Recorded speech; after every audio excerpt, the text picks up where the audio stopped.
right, grab your favorite mug. It's time for coffee with your retirement coach. All right, Randy, serious question. All right. Have you ever packed a U-Haul? I have done that.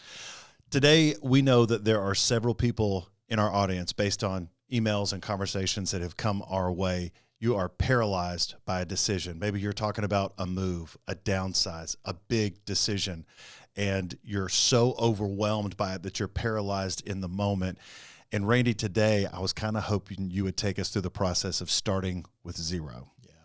You know, it's an interesting story. It comes up quite a bit, particularly when people are trying to make a decision with this last third of their life, you know, when they're in maybe a life transition or that. One of the things that comes up quite a bit is, you know, where should I spend the rest of my life? I'm retired now. I'm about to retire. Do I want to retire to Florida? Do I want to stay where I'm at? Do I want to move towards the kids? If I got too much house? The big one that happens in my neighborhood, and I live in a neighborhood where a lot of people have downsized, and just, you know, kind of walk through that a little bit. But that process of downsizing is a little overwhelming for some people. Sure. So I think it begins maybe with, you know, you made a move recently, by the way, Aaron. We went through this. Luckily, I had gone through the exercise with you because, you know, we had only lived in Powder Springs for 12 years. Tiffany and I have now been married for 18 years. Congratulations. Thank you. It was wild what we had accumulated. Right. And I was able to definitely, I don't think she appreciated me trying to teach her as much in the moment about decluttering. Yeah, that's probably not a good strategy right there. Yeah, probably should have just brought her in. Yeah. But walk us through today on Coffee with Your Retirement Coach behind the clipboard. I'm sorry I skipped over that. Randy, right. It's a special one because so many clients and students have found a lot of clarity through what we want to walk through. Yeah. So there's a couple of things. One is voluntary decumulation. Yeah. And maybe downsizing, right sizing, whatever we might want to do. And other people, it's not voluntary. You know, they're in a situation in life where the home no longer fits. So what I found over the years is making that decision on where to move and what to do can be really overwhelming for people. And there's all kinds of things that go into that. But the first thing is beginning with what's important, you know, and what's important is too broad. Yeah. So I came up with this story several years ago, and I've used it to help people gain clarity on what they want. And one of those experiences, I use the example of, let's say there's an election this year. I don't know if you know that. I've heard a little something. Okay. So let's pretend that whoever gets elected has decided that we need to do a real census. And the census is, we want to know everything that Aaron and Tiffany owns. Okay. So Aaron, I'll pretend like you are one of those folks making this decision, even though you've already made the decision to change your residence. And then we can go back maybe and talk a little bit about what might cause those decisions. Sure. And people who are maybe listening to this that should be having this conversation with themselves or loved ones. Okay. So there's a law that's passed, and we have to do this super census. So randomly people are picked, and a big green government U-Haul truck pulls up into your driveway. All right. And they've got all the necessary paperwork. And what they're doing is they want to make sure that they know everything that Aaron owns. Mm-hmm. My feeling is they probably already know. Anyway. You may be right. But so what they do is, I want you to think of this great big truck. Right. And they've got an accountant standing out there in, you know, his bow tie, round glasses, clipboard in hand, and standing beside him is another guy, and he's got a big Looney Tune version of a bag with a big dollar sign on it, a big black bag. Right. And what they're doing is other government workers are going in your home and they're taking everything out of your home. They're taking your furniture out. They're taking the TV out. They're taking the dog out. I mean, they're taking everything out. And at the end of it, everything that you own, everything that you own is on that truck. As a matter of fact, you're standing in the driveway with a government issued towel. Okay. I mean, that's everything. Right. And as the things come out, the accountant is doing a fair market value of every item that comes out. Right. Okay. Mm-hmm. The dollar amount is seen by the associate helping him, and they're just putting cash in the bag. Right. And so there's this huge bag filled with cash. I'm being compensated. That's right. Yeah. And so you're standing there, and they're going to take all of your stuff, inventory it, and they let you review what all's gone out of the truck or gone onto the truck. Then you've got this big bag of money, and the government accountant says, Mr. Calhoun, we're going to let you take 3 things off the truck. Okay. And we're keeping everything else. Yeah. But you get all the bag of money. So you can take nothing off the truck. You could take 1 thing, 3 things, but anything that you take comes out of the bucket of money. Right. Here's the bucket of money. And then you're there with 3 things. Yeah. So the question becomes, what are the 3 things that you would take off the truck? What are the 3 things that you feel like are so important you're going to take them off the truck? Right. And people respond quickly sometimes, but to get through all 3, right. I've never seen somebody rattle off all 3 quickly. Aaron, stay with me. Okay. I'm going to make you do it. Okay. So I've struggled with this because I have sat with you doing the exercise, and I absolutely love it. I think personally, I think it's funny because my wife would probably have paid the government to take some of my stuff away. She'd have said, "Oh, thanks." You just be careful. If she hears this, it might be gone. Oh, okay. For me, the first one is pretty easy. Our family we're very fortunate. A lot of us are of the same faith. There might be some politics that get discussed at the dinner table, that kind of stuff, different things, but we agree on that. And my grandfather was a minister. Okay. And I've got there's a little booklet. It's his minister's guide. It talks about sermons and those kind of things. And it was handed down to me. And I think that's a no-brainer. Wow. That little book, very, very special to me. He was such an incredible man. And a lot of, I think, how the family was shaped comes from his teaching the best way. We've all tried to stand on his shoulders. I feel like my dad was an even better dad because of him. Yeah. And I think his encouragement was, do that, take this and go one step further. And then after that, it got hard. Yeah. I think if everything's there, and I love how people try to make realistic questions about it. Mm-hmm. Like, is this, gross or net of taxes? I don't know in the exercise what access we have to the cloud, but I know photos are important to me. So whether it's a hard drive or some printed copies, I'd want like a picture from when Tiffany and I were dating, maybe, a wedding picture, the kids kind of growing up and that kind of some photos from, that would be the next one. And I was stuck on the last one for a long time. Matter of fact, honestly, Randy, today was when I realized what the last one would be, because there's so much stuff that can be replaced. There's so much stuff that just, it doesn't really matter. Mm-hmm. But Tiffany and I have these Adirondack chairs. Okay. And there's just something when the two of us are outside, whether there's a little fire in the fire pit or we're watching the sunset or the sunrise, we have had some of the most incredible conversations. And not that we couldn't have those conversations on different stuff, but I think I'd try to get it with her permission. Yeah, it would be the chair. It'd be the chairs. I think. Yeah. Well, it's interesting because sometimes when I do this exercise with people, I won't let them tell me that out loud, but I'll make the husband and wife write down these things. Right. If they're putting the same thing down, but here's what's interesting. I want to make sure I emphasize this. Like the deed to your home's in there. All your investments are in there. Sure. Everything's in there. The watch is in there. Yeah. Your phone is in there. Everything is in there. Right. And just like you did, it took a pause. Sometimes people have a little bit of difficulty deciding what they want to take off the truck. Yeah. And I think one of the things that happens there is we realize what's really important may not be the stuff. Yeah. Like what you were really sharing, 2 of those things in particular were experiences. Yeah. Even the book was really, could you get another minister's guide? Yeah. Probably one more in depth, probably newer, cleaner. Up to right? Yeah. But that's not what it is. So I think the way this exercise helps some people is they realize what's important. Yeah. When they start with 0, because you're buying back only those things that you want. Yeah.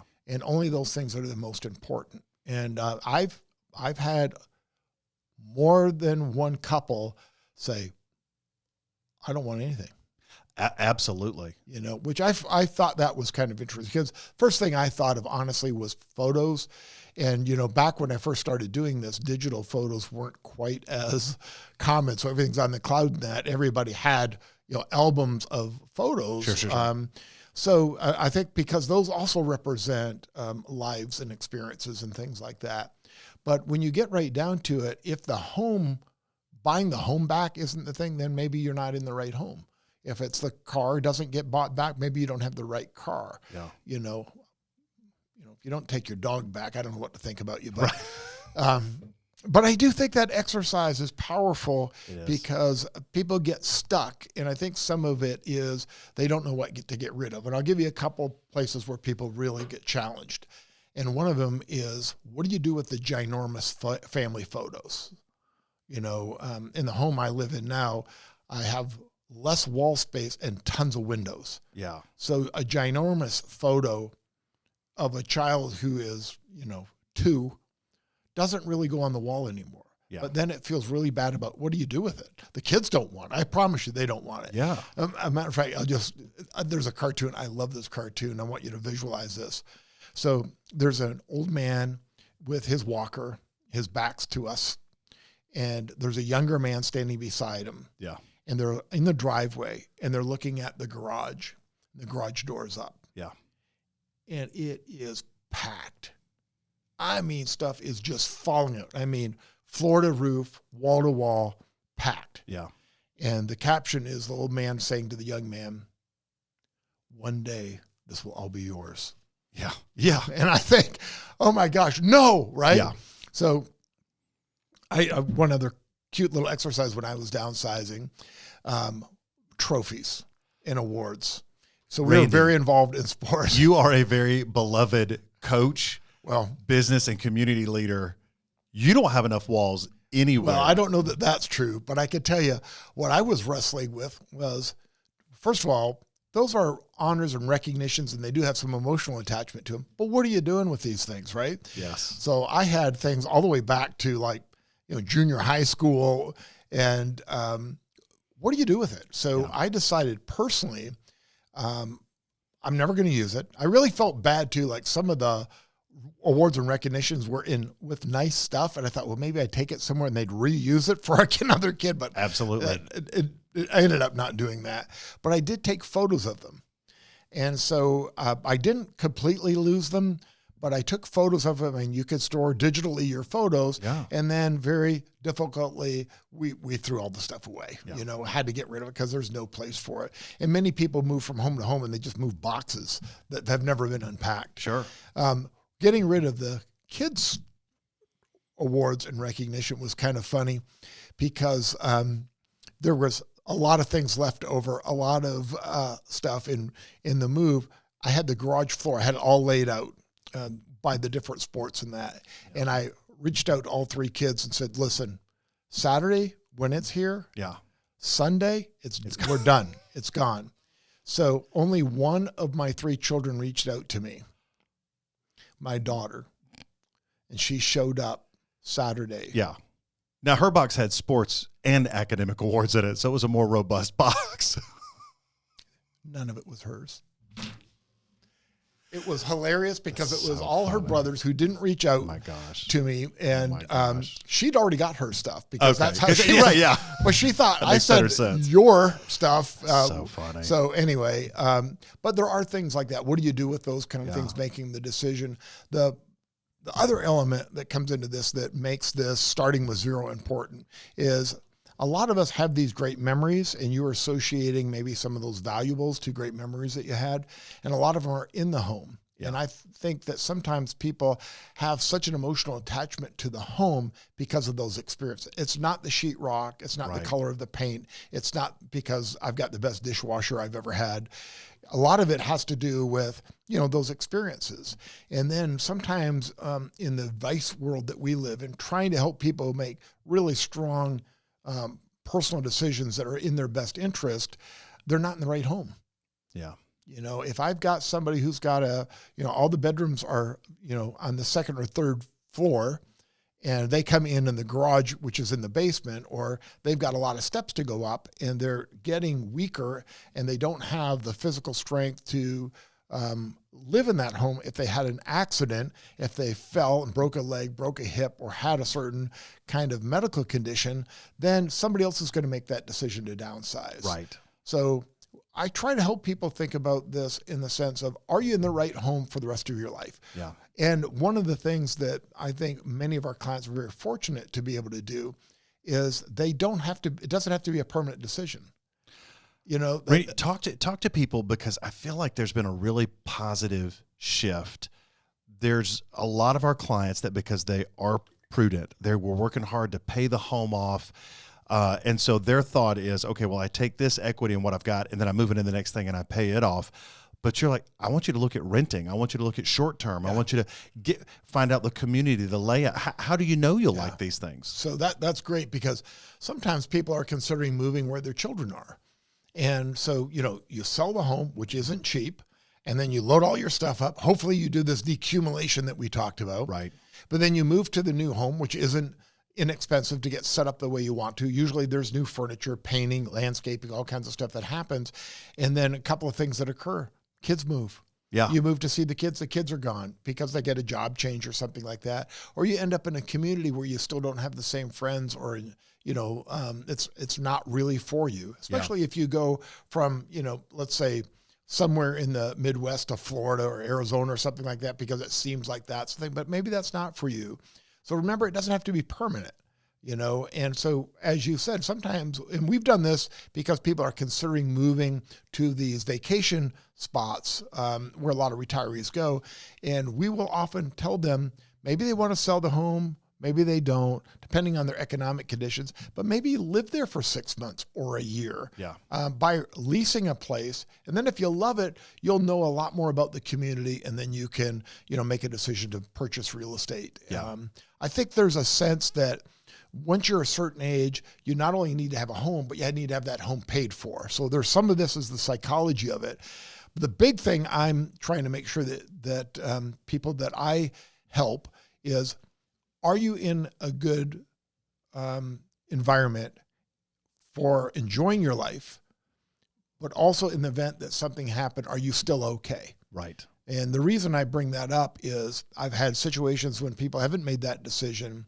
Their health deteriorated. They've had an accident, a stroke or something, and the home they're in now no longer fits. But the urgency of needing to move, somebody else is making that decision for them. Now, one other little caveat to that, and I'm not selling real estate. This is, just an observation. I will have people consider other adult living, as you mentioned. And I've got clients who did not think that they would like moving out of the traditional home, that have moved into, these adult living places that are either homes or apartments where they're leasing them or buying them. And that community is awesome because, they've got transportation to go to all these events. Some of them are like you're on a cruise. I mean, there's everything in the world in it. And quite a few of them have made some really good new friends. And if they're widowed, some of them have made some good friends with the opposite sex. Absolutely. Absolutely. So it's how you approach it, how you have the attitude. But the first thing I think that we need to do is have that exercise, maybe make a decision. What is really important? Yeah. What are the valuable things that I want to have in life? Talk to me about the difference between going through the exercise with a couple that is entering into that phase, or maybe a single person that is entering into that, especially maybe somebody that has, maybe it's the first time that they're getting to say, what do I like? What do I want? Yeah. So, well, I think that's as diverse as anything else in our culture today. But I think I think to your point, one thing that happens is if you find yourself, I call it suddenly single. So you've lost a loved one. Maybe you've gone through a divorce. I mean, gray divorce is something that's a real thing that is an increasing part of our society today. Or you're widowed. And maybe your partner had made a lot of these decisions with you or for you, and now you feel very vulnerable. So I think the exercise is good in that regard. And I think what people really want to know is, do I have confidence that if I go in a certain direction? And I can think of a couple of wonderful clients I've got to work with that made this transition and went to a different home. And these weren't always, adult living or anything like that, just a different neighborhood, a ranch style home or a smaller yard, somebody that takes care of all of the maintenance. And I would say disproportionately, they are thrilled that they made that decision. Yeah. It's getting to make that decision. And not always static. You had one client, this was one of my favorites. They were going to travel. They were going to sell it all. Yeah. It was the RV situation. Yeah. And again, encouraged them to rent, go do it. They hated it. Yeah. Yeah. And this was the goal. They were like, we're here, we can afford it. Yeah. Look at these big, beautiful. And you're like, can we rent? By the way, that has happened several times. I'm people sure. have done that. So it's a really good point. But I think that, again, for many of our listeners and many of our clients, we live in such a great society. We live in the greatest country in the world, in my opinion, and with a lot of economic prosperity for many people. The ability to make a change and be wrong and be able to reverse it. It's not permanent. Yeah. But what is it that you would really like to have? And so I start with some ideas related to that. And one of them is non-acceptables. So if you're thinking about making a change in your life, what things would you find that are just not acceptable anymore? That you don't want that in your life anymore. And sometimes people will make literally a list, or like, I don't want this. I'll never do this. I'll never do that. And it could be, I never want to do lawns again. Like, I don't want to do that anymore. Sure. I don't want this, or I don't want that. So the non-acceptable list is a really powerful list. And for those of you who are listening that resonates with you, you make a list of the things you don't want. Yeah. I don't want this and I don't want that. And then, of course, equally important is the must-have. So the non-acceptable list and the must-have. And the must-have list could be, I must have a small garden, or, I must have a pool or a tennis court, or, something like that. So what are the things that would have to have? What are the things that, and this, by the way, this exercise, I use it a lot for people trying to make a transition in real estate where they're going to make a real modification. Kids are grown or whatever, or I'm never had children, but I've got too big of a home now to take care of, or whatever it might be. I want to be closer to relatives. So they need to go through this particular exercise. But really the exercise is to determine what's really important. And if you ended up right now, you had nothing, you're at zero, but you've got a big bag of money representing the total economic value of that. Yeah. What would you do with that big bag of money? And I think that kind of can give you some guidance, you know. And but I do think people ought to consider, do they want to travel? Would they rather have a more modest home and a lot more money to travel and enjoy it? And sometimes even without, again, getting into too much detail here, and maybe we are, but maybe you've got your health right now. You and your spouse have your health, but 10 years from now, you don't know that you would have it. Yeah. So sometimes we'll have people think about, why don't we start planning the trips now? Why don't we start traveling to see the kids or to see the world now while you've got your health and you've got your wealth, rather than thinking that you're going to do it later? And thinking through it in phases, I think, is great. And it does. It reminds me of our Take the Trip episode strongly. And again, a lot of this overlaps. It does. I think about the client that they moved down to the Battery. Right. They wanted to be in that environment. I think we had a client that it was very similar. It was Atlantic Station with us being the metro Atlanta area. Again, good memory. But it was for a season. And they knew that's not where they always wanted to live, but they always wanted to mark it off. And we had clients who were like, okay, did it, done, ready for the next thing. And then some that were like, no, this is pretty great. Yeah. This is pretty great. And I love it. The other episode that I was kind of thinking about that we were talking about was that retire now, retire often. The if we're retiring to something, those clients are healthier, happier. Unbelievable. And in the same way, it's like, we don't want to retire and get on the porch and sit on the rocking chair and just let life happen. We've got to know what's important to us. We've got to know what's enough for us. And that's something, before we sign off, I want you to talk about enough. And so what's important to you. And if we remove, sometimes we can become so entrapped by stuff and the clutter and the status quo. You're not wrong. But then the next part has got to be And in tandem with that is establishing enough.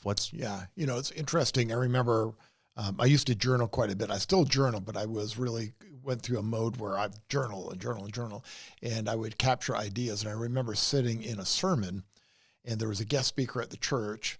And what came to me was people don't have stuff. Stuff has people. Yeah. And we can get the care and maintenance of stuff. Yeah. And it was funny when you were talking about, like, even though you hadn't been married or at home the same length of time I had, how much stuff you accumulated. And yeah. I was thinking, I think my stuff's having babies. Like, it's just like more and more. Yeah. I mean, one move, truckloads of stuff to Must Ministries and other organizations that do good works. And it's like we still had stuff that was left over that we really didn't need, and boxes that hung around for years. In the back of the attic, we found a crib we never used. We're not really sure where it came from. Just a whole crib that could have benefited somebody. Right. And thank you for mentioning that, because the other thing that I found that was very liberating for me, whether it's clothing or furniture or whatever, is I think I want to value what God has given me. I want to value the fact that, I've been blessed and I have these things, and I don't want to be greedy, but sometimes, you want to make a transition, you want to have a different lifestyle, or you want to have a different, decor, whatever it might be. But it was I want to and not a have to. And so one of the things that happened, I did a little brain flip, and it was like, how many people could I bless with this? Like, I'm not just getting rid of stuff.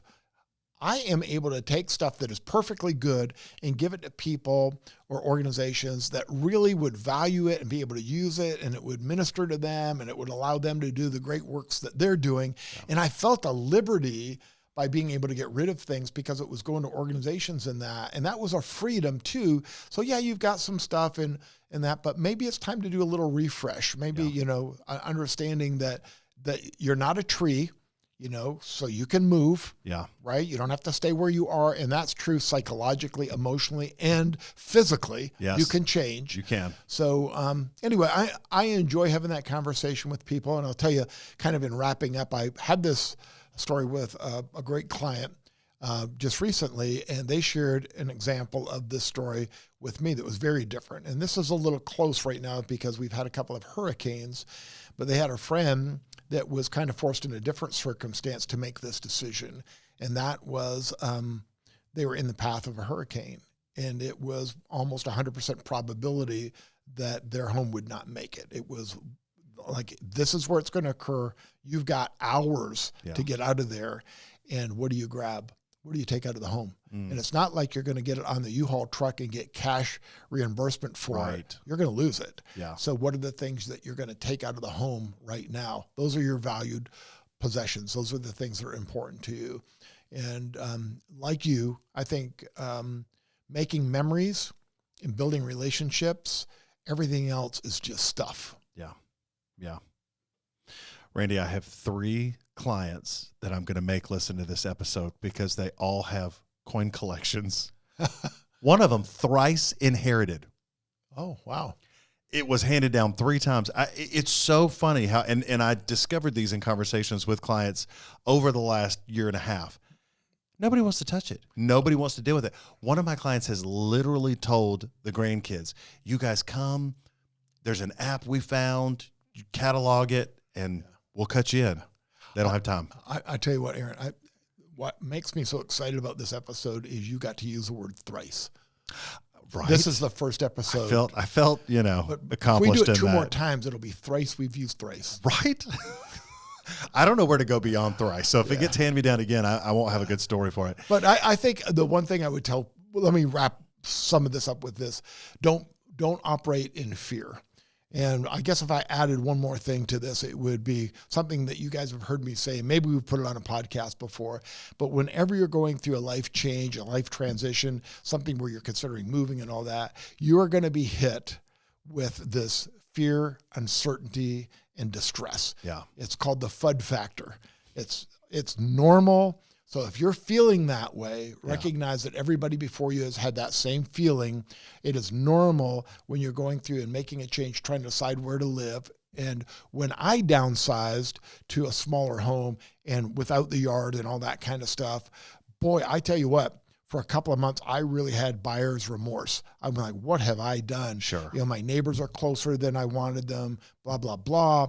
And then I got to meet the neighbors. And I went from an environment where it would be lucky, with big lots, big homes and all that. You might throw your hand up and wave at the neighbor. They might respond with it. Nobody really did much in the way of socialization. I know that's not true of all neighbors. It was this one. Sure. And then I moved into a neighborhood with a lot more people kind of at my phase of life. Most of them have launched their children by now. They're getting towards the end of their career, et cetera. And everybody gets together. I mean, we do all this kind of stuff together. It's just, if you like, and enjoy other people, then the neighborhood I'm in is a perfect neighborhood. Right. And so we overcame some things that, that buyer's remorse, but it was fear, uncertainty, and distress. Like, what have I done? But I needed a little time. But the other thing was, if it didn't work out and if it wasn't right, I can move again. Don't want to, but that's always an option. Right. Randy, I love that. I appreciate you taking the time with us today. If somebody is paralyzed by that thought, we want them to assess what's important. Yeah. Feel free to explore. Right. And in all of this, you realize, the sooner that you do it, and it's not related to an event or a need, but the sooner you can start these exercises, the sooner you can start exploring, the more power, the more. I'm belaboring this, but let me just say one other thing. Many people, in closing, to wrap it up. Closing again, this is my thrice time I have. That's a good use of that thank word. Thank you very much. Sometimes it's not you. Sometimes you've got to help your parent. There's a lot of us in that sandwich generation. So maybe it's mom and dad that are really struggling with this. This might be a good episode for them to listen to. Yeah. They probably won't want to listen to it. Sure. But it might help you articulate to them what's important. You could literally do this exercise at the, coffee table with them or the kitchen table with them and say, tell me what's important. And I'll tell you why that's such a great idea is in that conversation with mom and dad, I don't know how many of us would love to be able to have that conversation with our parents again. What's important to you, and get them to tell the family story and document the family story. So this just opens up that dialogue and that conversation to understand what some of us do is we project what's important to us and assume it's important to you. Yeah. Only to find out it isn't. Wow. It's good stuff. Good stuff. Thank you, Aaron. What's important to you? If you were going to share with us your 3 things, what would they be? We can hear about it. Email us at connect@yourretirementcoach.com. We'll hear about your 3 things. We want to hear about your 0. Give us some examples, things that you guys have explored. For those of you that are clients, students, or new listeners, longtime listeners, we want to hear from you. Email us, let us know. Thank you so much for sharing. If this was helpful today, hit us up. If you have new complications that come out of this, questions from this that you'd like to put in front of Randy, we'd love to hear from you. Listen, thank you so much for being here today, but most importantly, thank you for being coachable. We hope you enjoyed today's show, but you may have questions for our coaches, and they can be emailed at connect@yourretirementcoach.com. If you know someone that needs to hear this episode, we encourage you to share it. As a reminder, the content of this podcast is for educational and entertainment purposes only and should not be construed as advice. On behalf of our coaches, we want to thank you for listening and for being coachable. Yeoman's Consulting Group, a registered investment advisor YouTube channel based in Marietta, Georgia. We strive to provide comprehensive wealth management services for every stage of the journey. This platform is solely for informational purposes and is not offering advisory services or sales of securities. Investing involves risk and possible loss of principal capital. Comments by viewers or recognitions are no guarantee of future investment outcomes and do not ensure that a viewer will experience a higher level of performance or results. Public comments posted on this site are not selected, amended, deleted, or sorted in any way. If applicable, certain editing of personal, identifiable information and misinformation may be deleted. The opinions expressed herein are as of the date of publication and are subject to revision due to changes in the market or economic conditions and may not necessarily come to pass. This podcast was filmed at Podium Studios at Marietta Square. Grow your business with turnkey, professional quality podcasting, live streaming, and online events. Don't worry about editing. Don't worry about anything. Just come in and record. Learn more at thepodium.studio. Step up to the podium.